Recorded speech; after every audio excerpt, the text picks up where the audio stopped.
Hello, good morning students. How are you? I hope you will be perfectly fine. Okay, तो चलिए let's get started. Now we're discussing 11th class chemistry and your today's topic is periodic trends in chemical properties. तो actually में हम properties सारी complete कर चुके हैं. Basically हमने चार मेन प्रॉपर्टीज पढ़ी.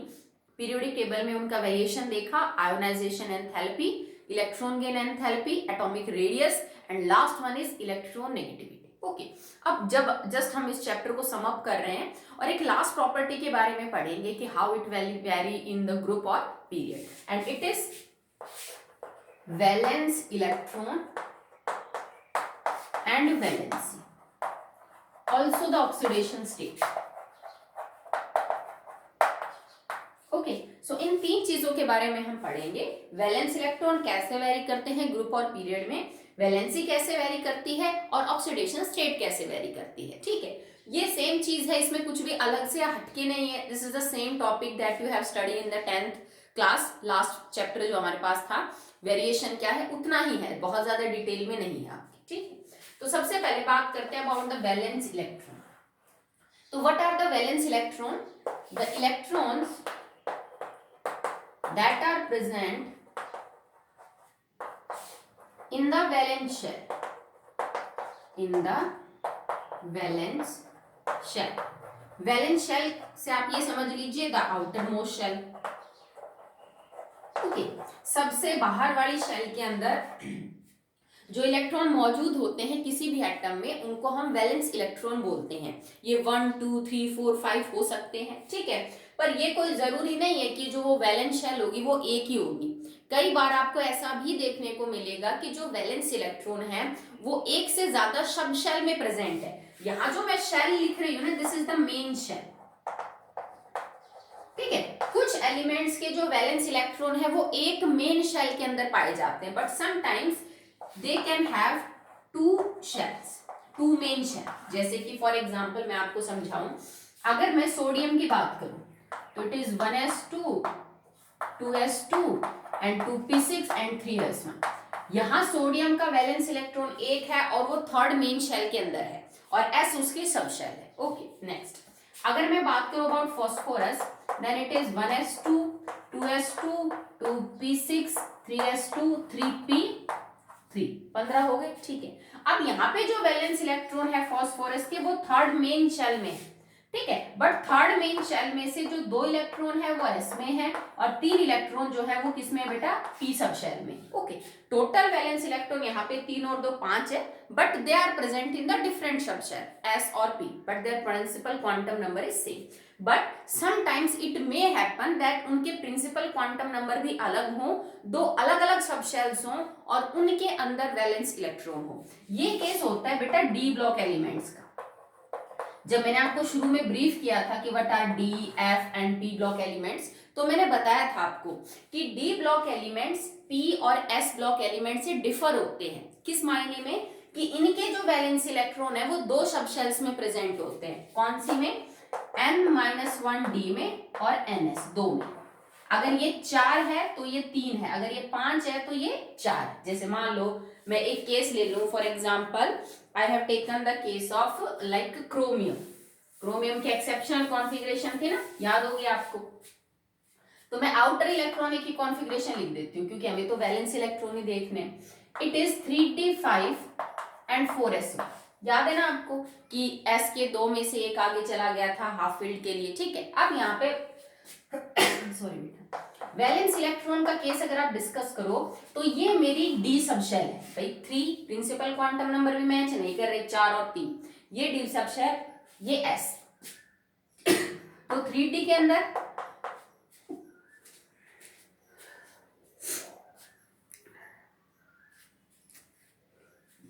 3d के अंदर जो इलेक्ट्रॉन है वो 5 है और 4s के अंदर जो इलेक्ट्रॉन है वो 1 है. ये भी वैलेंस इलेक्ट्रॉन है और ये भी वैलेंस इलेक्ट्रॉन है.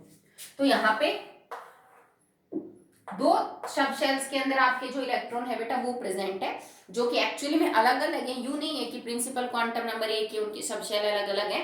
They have different quantum number principal और इनकी जो सब शेल्स हैं वो भी अलग अलग है, तो उससे कोई फर्क नहीं पड़ता, यूजुअली एक ही शेल में होते हैं, पर एक से ज्यादा शेल के अंदर भी जो वैलेंस इलेक्ट्रॉन है वो हो सकते हैं, ठीक है। तो चलिए आगे देखते हैं अब valence electrons of an element can be like 1 2 3 4 5 and so on, ठीक है। वैलेंस इलेक्ट्रॉन जो है वो 2 4 5 7 हो सकते हैं, इवन 0। कुछ एलिमेंट्स ऐसे भी हैं जिनके वैलेंस इलेक्ट्रॉन आपको 0 मिलेंगे, जस्ट लाइक नोबल गैसेस। उनके जो वैलेंस इलेक्ट्रॉन है आपको कितने मिलेंगे बेटा? आप ये भी कह सकते हो कि एक्चुअली में उनकी जो वैलेंसी है वो 0 है, क्योंकि वैलेंस इलेक्ट्रॉन अगर आउटर मोस्ट शेल के इलेक्ट्रॉन्स को आप बोल रहे हो तो चलो आप ये तो कह ही दोगे कि मैडम आउटर मोस्ट शेल में कितने तो इलेक्ट्रॉन होंगे ना, 7 8 कुछ भी, ठीक है। But usually because their shell is complete तो दे विल कैरी 0 वैलेंसी, उनको हम 0 वैलेंट एटम्स जो है वो बोलते हैं। ओके, तो दीज आर वैलेंस इलेक्ट्रॉन्स, ठीक है। अब तुमसे मैं ये पूछूं बेटा, पीरियड के अंदर जो वैलेंस इलेक्ट्रॉन है वो कैसे वेरी करते हैं, तो आप एक पीरियड चूज करो। जैसे फर्स्ट तो हम छोड़ देते हैं क्योंकि उसमें तो हाइड्रोजन और हीलियम ही है, हम सेकंड से स्टार्ट करते हैं, जैसे कि lithium, beryllium, boron, carbon, nitrogen, oxygen, fluorine and neon. तो इसकी कॉन्फ़िगरेशन हो जाएगी 2 and 1, इसकी है 2 and 2, 2 and 3, 2 and 4, 2 and 5, 2 and 6, 2 and 7 and 2 and 8। मैंने सिंपल इसलिए लिखे क्योंकि आप इससे भी पता कर सकते हो। तो यहाँ वैलेंस इलेक्ट्रॉन 1 2 3 4 5 6 7 8 है, बट वैलेंसी इसकी 0 आ जाएगी। ओके, सो जैसे जैसे हम पीरियड में लेफ्ट टू राइट मूव करेंगे the number of valence electron starts increases, वो एक एक करके बढ़ते हैं। आप किसी भी पीरियड का एग्जांपल ले सकते हो, ठीक है। अगर मैं बात करूं इन द ग्रुप, तो ग्रुप के अंदर जैसे मैं फ्लोरीन क्लोरीन ब्रोमीन आयोडीन का ग्रुप ले लूं, फ्लोरीन क्लोरीन ब्रोमीन आयोडीन, आप ये ले लीजिए lithium sodium potassium rubidium caesium, ठीक है। तो ग्रुप के अंदर because the out they have similar outer electronic configuration, तो उनके जो वैलेंस इलेक्ट्रॉन है वो आपको हमेशा सेम मिलेंगे। जैसे फ्लोरीन में भी वैलेंस इलेक्ट्रॉन 7, क्लोरीन में भी 7, ब्रोमीन में भी 7। भाई फ्लोरीन की है 2 और 7, क्लोरीन की है 2 8 और 7, लिथियम की है 2 और 1, सोडियम की है 2 8 1, पोटेशियम की है 2 8 8 1, ठीक है। तो इनके अंदर जो वैलेंस इलेक्ट्रॉन है वो तो बेटा क्या रहेंगे? सेम। तो पीरियड के अंदर तो ये लेफ्ट टू राइट बढ़ेंगे, बट टॉप टू बॉटम अगर आप ग्रुप की बात करो तो they will remain the same. Okay, so that will be all in the valence electron कि उनका जो ट्रेंड है वो कैसा रहेगा ग्रुप और पीरियड में। अब हम दूसरी चीज पे आ जाते हैं, दैट इज वैलेंसी। तो वैलेंस इलेक्ट्रॉन पता करने के बाद वैलेंसी पता करना आसान है, ये सेम टर्म है जो आप पढ़ चुके हो पहले। Valency depending upon the bond कि आपने बॉन्ड कैसा बना रखा है एलिमेंट का। वैलेंसी 2 टाइप की होती है, one is electrovalency and one is covalency. अगर आपका बॉन्ड आयनिक है जिसको हम इलेक्ट्रोवैलेंट बॉन्ड भी बोलते हैं, तो उस टाइम किसी भी एलिमेंट की वैलेंसी इलेक्ट्रोवैलेंसी कहलाई जाएगी if your element is forming ionic bond with some other element. Okay, अगर आपका बॉन्ड कोवलेंट है तो उस बॉन्ड के अंदर किसी भी एलिमेंट की जो वैलेंसी है दैट इज कोवैलेंसी। ओके, बस नाम अलग हो गया डिपेंडिंग अपॉन बॉन्ड कैसा बना रखा है, अदरवाइज बात वही होती है, ठीक है। तो वैलेंसी इलेक्ट्रोवैलेंसी और कोवैलेंसी हो सकती है, ठीक है। अब वैलेंसी निकालते कैसे हैं? तो एक तो इसका बड़ा ही सिंपल सा रूल है, if valence electron is equal to और लेस देन 4, उसके बाद valence electron is equal to valency होगा, ठीक है। अगर आपके एलिमेंट के जो वैलेंस इलेक्ट्रॉन है वो 4 या उससे कम है तो वैलेंस इलेक्ट्रॉन वैलेंसी के बराबर है। जैसे मान लो सोडियम का केस है 2 8 1, एक वैलेंस इलेक्ट्रॉन है, तो क्योंकि ये 4 से कम है तो यही वैलेंस इलेक्ट्रॉन यही वैलेंसी सेम चीज है, ठीक है। जैसे आपका एग्जांपल है मैग्नीशियम का 2 8 2, तो 2 वैलेंस इलेक्ट्रॉन 4 से कम, यही वैलेंस इलेक्ट्रॉन वैलेंसी, ठीक है। एल्यूमिनियम है 2 8 3, 3 इलेक्ट्रॉन है, यही वैलेंसी और यही वैलेंस इलेक्ट्रॉन, ठीक है। मतलब 4 तक तो आप ये केस चूज करेंगे। जैसे कार्बन है 2 और 4, ठीक है, तो 4 ही है तो मतलब वैलेंसी भी 4 और वैलेंस इलेक्ट्रॉन भी 4। ओके, कोई भी हो सकती है, आपको तो बाहर वाली शेल के वैलेंस इलेक्ट्रॉन देखने ना, पीछे चाहे कितनी भी शेल हो, 1 हो 2 या फिर 3। If valence electron is more than 4, then valency is equal to 8 minus में वैलेंस इलेक्ट्रॉन।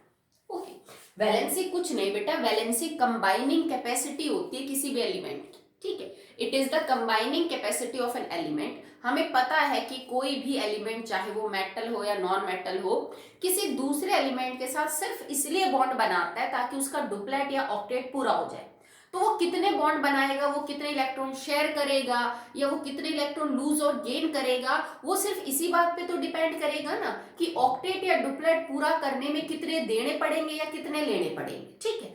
तो वैलेंसी किसी भी एलिमेंट की नंबर ऑफ बॉन्ड समझ लीजिए, या कंबाइनिंग कैपेसिटी है कि वो एलिमेंट किसी दूसरे एलिमेंट के साथ कितने बॉन्ड बना रहा है, कितने इलेक्ट्रॉन दे रहा है या ले रहा है और शेयर कर रहा है, ठीक है। तो यहाँ पे अगर मान लीजिए किसी के वैलेंस इलेक्ट्रॉन 4 से ज्यादा है, तो बेटा फिर वो शेयर, मतलब या तो 4 वाला तो शेयर करता है क्योंकि 4 लेना और देना मुश्किल है।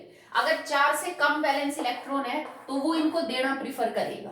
अगर 4 से ज्यादा वैलेंस इलेक्ट्रॉन है, जैसे नाइट्रोजन का केस है 2 और 5, फ्लोरीन का केस है 2 और 7, तो 7 इलेक्ट्रॉन निकालना बड़ा मुश्किल है। 5 इलेक्ट्रॉन निकालने में बहुत एनर्जी चाहिए आपको, आयोनाइजेशन एनर्जी।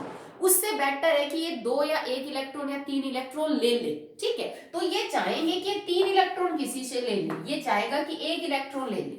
तो इनकी कंबाइनिंग कैपेसिटी होगी 1 और 3, ना कि 5 और 7, ठीक है, क्योंकि उतने इलेक्ट्रॉन निकालना इजी नहीं है। तो जब आपके वैलेंस इलेक्ट्रॉन 4 से ज्यादा हो तो 8 में से वैलेंस इलेक्ट्रॉन घटा दो, वैलेंसी आ जाएगी।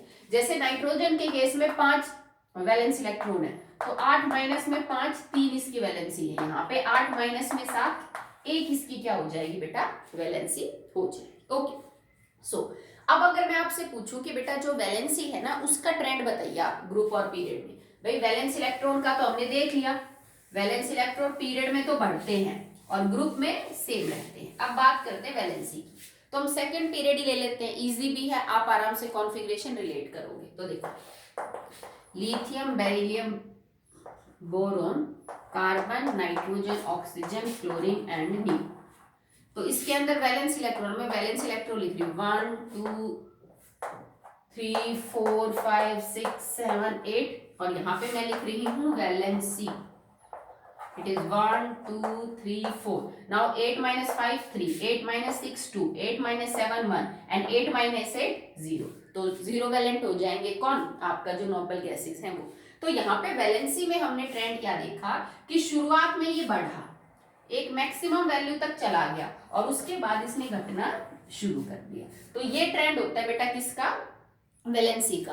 पीरियड के अंदर जो वैलेंसी है वो शुरू में बढ़ना स्टार्ट होगी, मिड में जाके मैक्सिमम हो जाएगी और फिर आपकी जो है वो डिक्रीज करना स्टार्ट कर देगी। ओके, अगर आप बात करो इन द ग्रुप, तो ग्रुप के अंदर बेटा चाहे वैलेंस इलेक्ट्रॉन हो या वैलेंसी हो वो सेम ही रहता है, क्योंकि भाई वैलेंसी रिलेट करती है वैलेंस इलेक्ट्रॉन से, ठीक है, कि भाई 4 से कम है तो ज्यादा है तो वैलेंस इलेक्ट्रॉन के ऊपर ही डिपेंड करती है।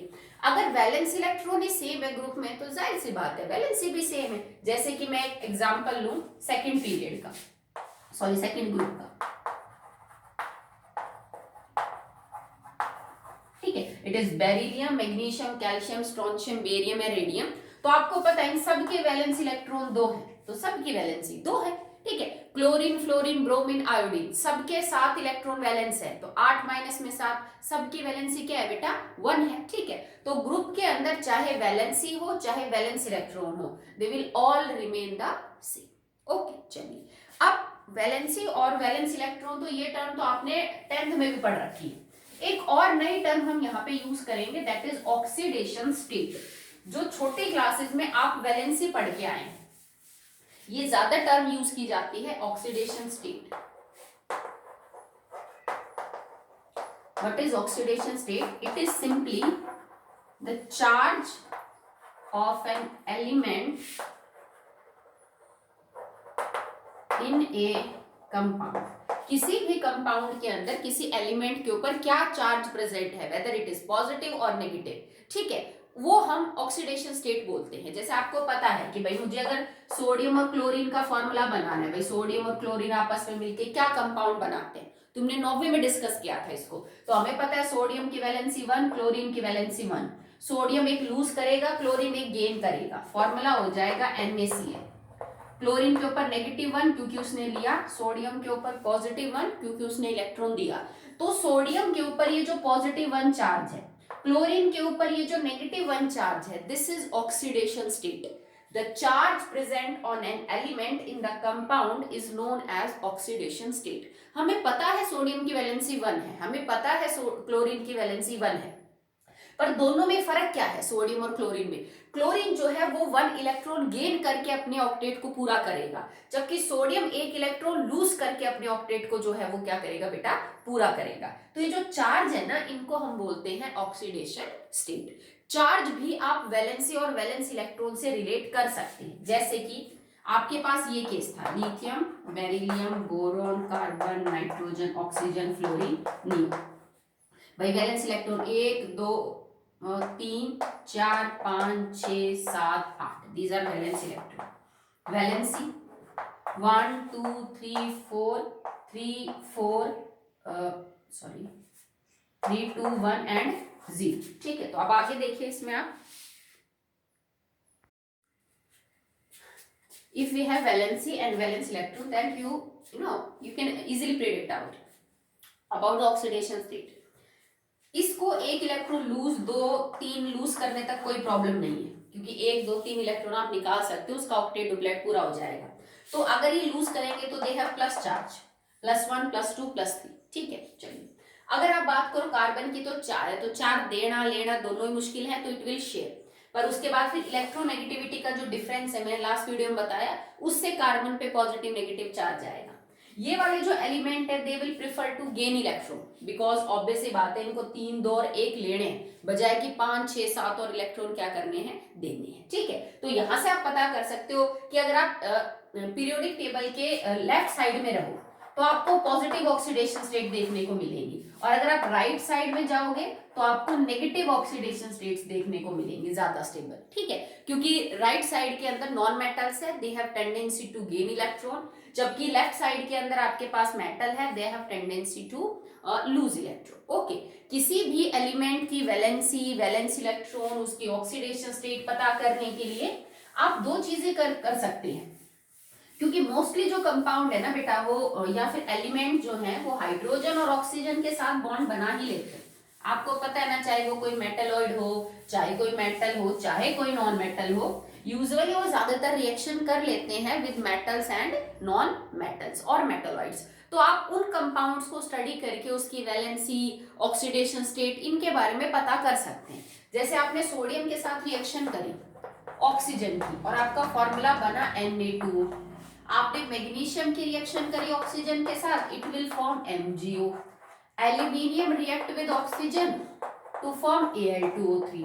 अब इनसे आपको एक चीज पता चलती है, बिकॉज ऑक्साइड्स में ऑक्सीजन तो -2 कैरी करेगा, तो यहाँ पे सोडियम पे +1, मैग्नीशियम पे +2 और एल्यूमिनियम पे चार्ज कितना है बेटा, +3।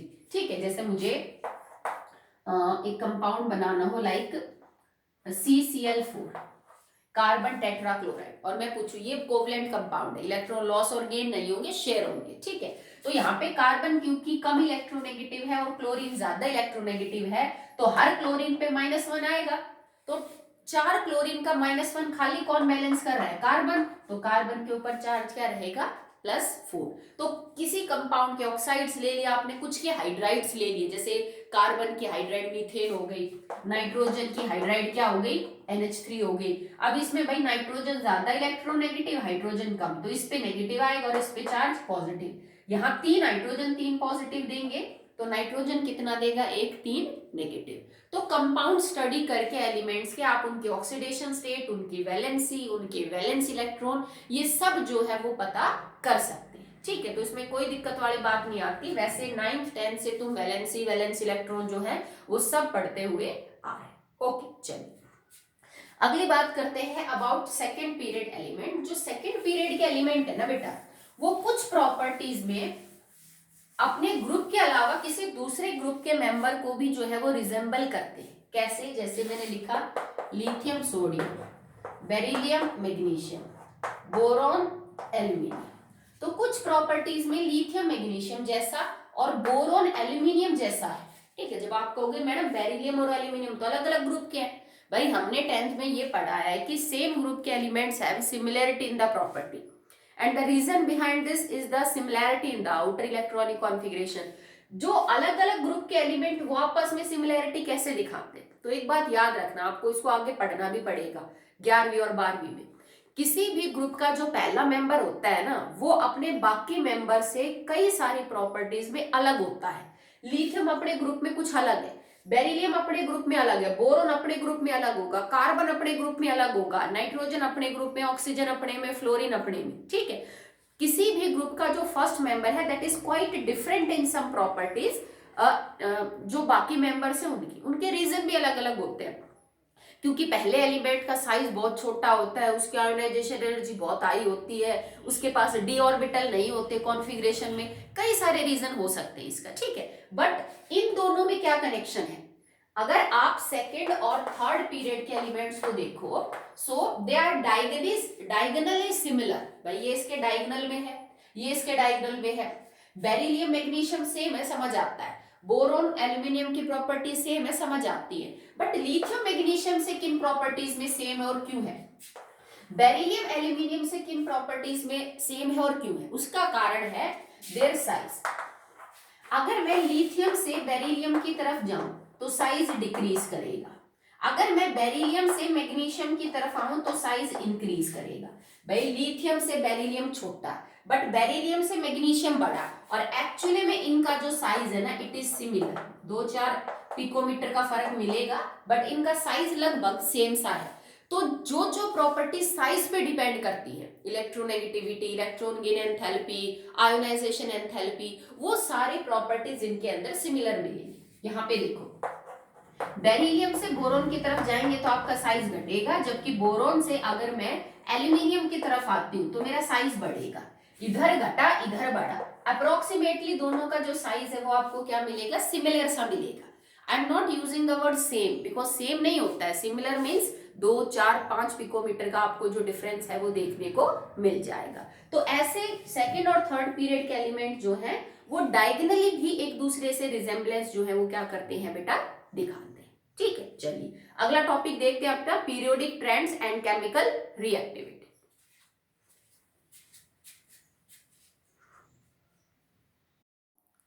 Chemical reactivity and periodic trends. तो आप रिएक्टिविटी कैसे प्रिडिक्ट करोगे भाई, going from left to right in a period and top to bottom in a group, reactivity किसी एलिमेंट की कैसे बढ़ेगी।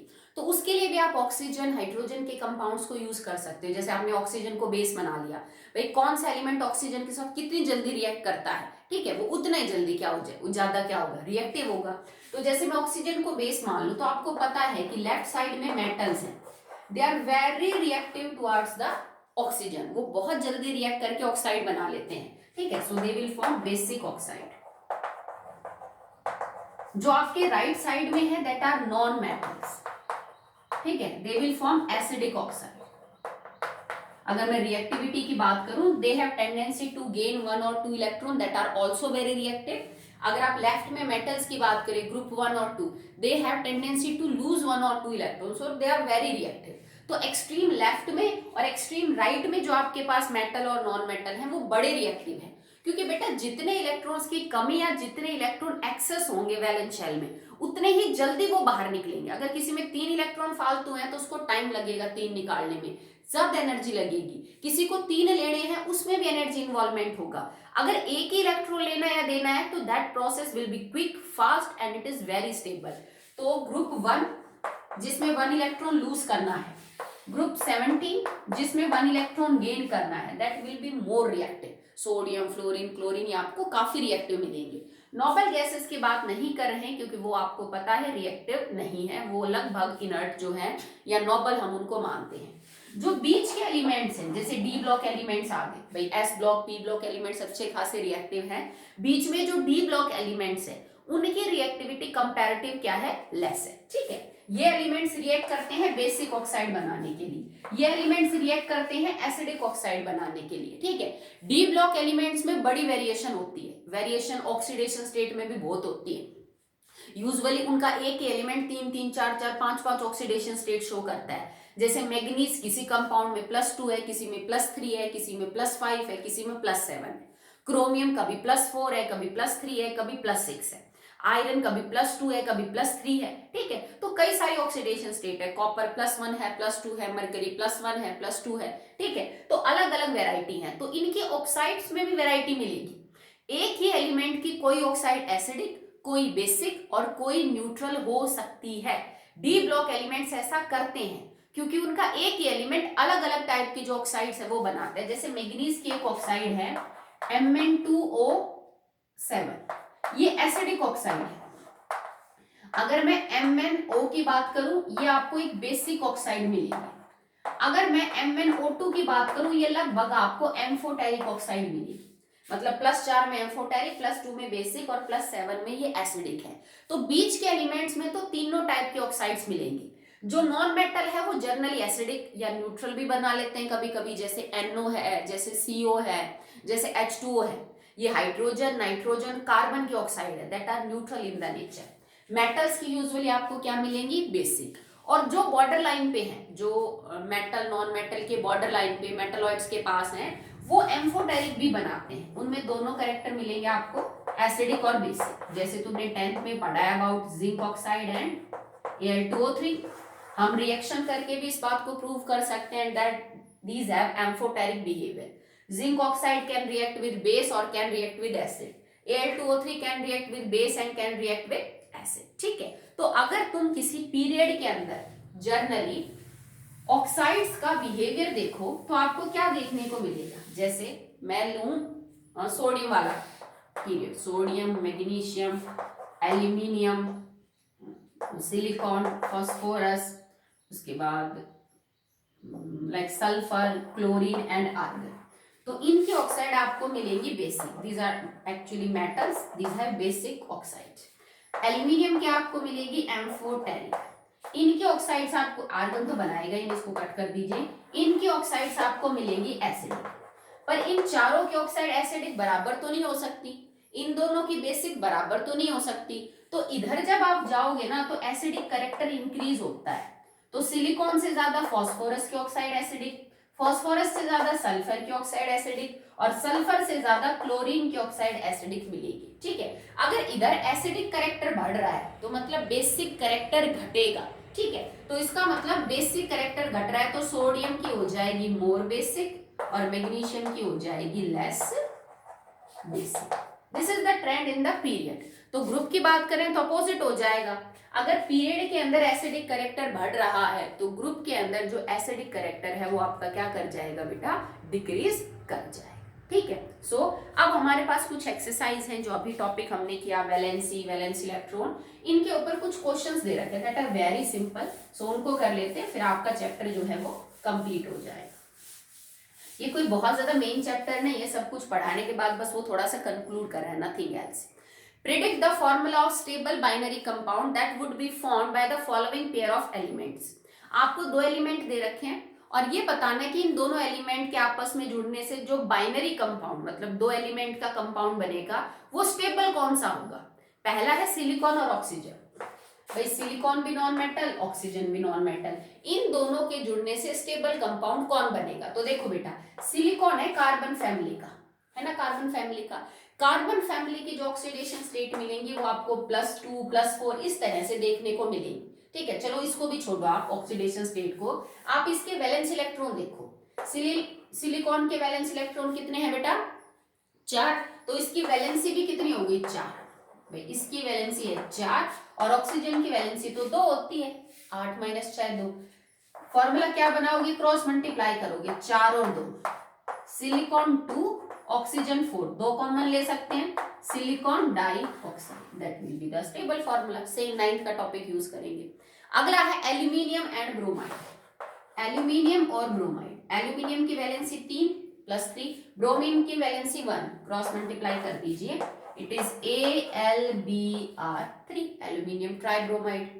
Calcium and iodine, calcium iodine, ये 2 इलेक्ट्रॉन लूज करेगा, +2, आयोडीन एक गेन करेगा, क्रॉस मल्टीप्लाई कर दीजिए, CaI2, कैल्शियम आयोडाइड।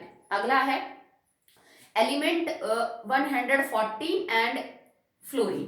तो एक है एलिमेंट जिसका एटॉमिक नंबर 114 और इधर फ्लोरीन। तो बेटा ये मैंने आपको पीरियोडिक टेबल में देखना सिखा रखा है कि जो अननोन एटॉमिक नंबर्स है, अननोन सिंबल्स हैं आपके लिए, 100 से बड़ा जो एटॉमिक नंबर है, आप आराम से उनका नंबर देख के उनका ग्रुप बता सकते हो। मैंने 10th में ही करवा दिया था आपको।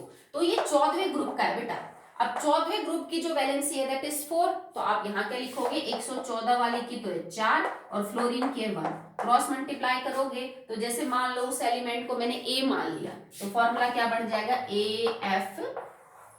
इस टाइप का आपका फॉर्मूला बन जाएगा। ओके, नेक्स्ट है आपके पास एलिमेंट एटॉमिक नंबर 120 और ऑक्सीजन। अब जो Z120 है ना वो आएगा ग्रुप 2 में, आप कैलकुलेट कर लेना। ऑक्सीजन के साथ करना है, तो ग्रुप 2 वाले एलिमेंट और ऑक्सीजन में इनकी वैलेंसी 2, इसकी भी 2 सेम है। तो इसका मतलब अगर मैं इसको A मान लूं तो formula will be like AO, क्योंकि ये +2 है और वो क्या है -2। ओके, तो बड़ा देखो कितना सिंपल सिंपल एक्सरसाइज दे रखी है। ये तो थी हमारी सॉल्व। अब हम अनसॉल्व कर लेते हैं।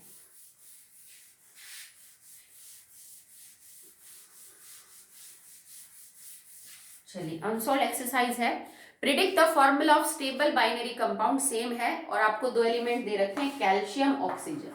ये +2 है, ये बेटा -2 है, तो it is CaO। Aluminium and carbon. अब एल्यूमिनियम कार्बन, एल्यूमिनियम की वैलेंसी +3, कार्बन की वैलेंसी जो है, या फिर +3 या -3 हटा ही दो, 3 और 4 क्रॉस मल्टीप्लाई करेंगे, Al4C3, इसको हम बोलेंगे एल्यूमिनियम कार्बाइड। ओके, नेक्स्ट है predict the formula of stable binary compound formed by the following pair of elements. Element Z है इसका बेटा 116 एंड हाइड्रोजन। तो देखो अभी हम बात कर रहे थे 114 एलिमेंट कहां पे आ रहा था, 14वें ग्रुप में, तो 116 कहां जाएगा, 16वें ग्रुप में। अब 16वें ग्रुप का एलिमेंट अगर कंबाइन करेगा विद द हाइड्रोजन, ठीक है, तो 16वें ग्रुप का एलिमेंट हाइड्रोजन के साथ, तो हाइड्रोजन की वैलेंसी तो 1, और 16वां ग्रुप तो मतलब ऑक्सीजन फैमिली है, इसकी वैलेंसी 2। तो क्या हो जाएगा, अगर इसको मैं A मान लूं तो नाउ इट बिकम्स AH2। इस तरह का फॉर्मूला बनेगा। अगला है element with atomic number Z is equal to 113 and fluorine. तो सेम आप कर सकते हो भाई, 113 और फ्लोरीन। तो जैसे 114 आ रहा था ग्रुप 14 में, तो 113 आएगा ग्रुप 3 में, ठीक है, और ये फ्लोरीन है, तो फ्लोरीन का तो हो जाएगा 1। और ग्रुप 3 की वैलेंसी क्या होती है बेटा, 3 होती है, क्योंकि एल्यूमिनियम उसी का है, ग्रुप 13 की। तो क्रॉस मल्टीप्लाई करोगे, इसको अगर मैंने A माना तो नाउ इट बिकम्स AF3। इस तरह का कंपाउंड बन जाएगा। अगला है UPP and sulphur and UUE and UUS। अब ये दो तुम कर लेना क्योंकि सिंपल ही है। देखो UUP का क्या मतलब है, ठीक है, तो ये शॉर्ट सिंबल दे रखे हैं आपको। दो Z एटॉमिक नंबर 100 से ऊपर हम डील करते हैं, अनिल, सेप्टियम, इस तरह से जो करते हैं हम, ठीक है, तो उस केस में आपको बता रखा है, ठीक है। तो देखो अन एक के लिए दोबारा UR है एक के लिए, और फिर P किसके लिए आता है, पेंटा के लिए। तो मतलब 115 के बाद बात हो रही है, तो ये 15वें ग्रुप का है, बना लोगे कंपाउंड। अगला है UUE। अब UUE का मतलब क्या है, इट इज अन 1, अन दोबारा 1 और E यहाँ पे 9 के लिए यूज किया है, सो दिस इज 190। तो कुछ नहीं, जैसा आप बता रहे थे 114, 16, 13 के लिए, यहाँ पे 115 और 119 एलिमेंट की आपको सिर्फ वैलेंसी प्रिडिक्ट करनी है, जो हर ग्रुप की मैंने आपको बता दी है। जैसे आपको अगर सेकंड पीरियड के एलिमेंट्स की भी वैलेंसी याद है, लिथियम की 1, बेरिलियम की 2, बोरोन की 3, तो उसके नीचे जितने भी एलिमेंट्स आएंगे ग्रुप में सबकी वैलेंसी सेम। और तुम्हें पीरियोडिक टेबल तो पूरी याद है ही, तो अगर आपसे कोई भी पीरियड के एलिमेंट का कंपाउंड पूछे तो आपको ये तो पता नहीं कि वो कौन से ग्रुप का है, उस ग्रुप की वैलेंसी सेम होगी, आप आराम से जो है वो कंपाउंड प्रिडिक्ट कर सकते हैं। Okay, so from my side now your third chapter is completed, classification of element and periodicity in the properties। तो कल से मैं आपका 4th चैप्टर स्टार्ट करूंगी, that is most important chapter of inorganic chemistry. 11th में जो अगला chapter है आपका केमिकल बॉन्डिंग, ये बहुत ही इंपॉर्टेंट है, बहुत लंबा चैप्टर है, बहुत आसान है, पर इसमें बहुत कुछ समझा देगा आपको इनऑर्गेनिक केमिस्ट्री का। 11वीं का और पूरी 12वीं का जितना भी इनऑर्गेनिक पोर्शन है वो ज्यादातर इस टॉपिक में कवर हो जाएगा। कुछ पढ़ा हुआ पार्ट आएगा तो कुछ ऐसा पार्ट आएगा जो आपने अब तक नहीं पढ़ा है, तो आप यहां तक का जो काम है वो बेटा कंप्लीट कर लेना। Okay, that's all.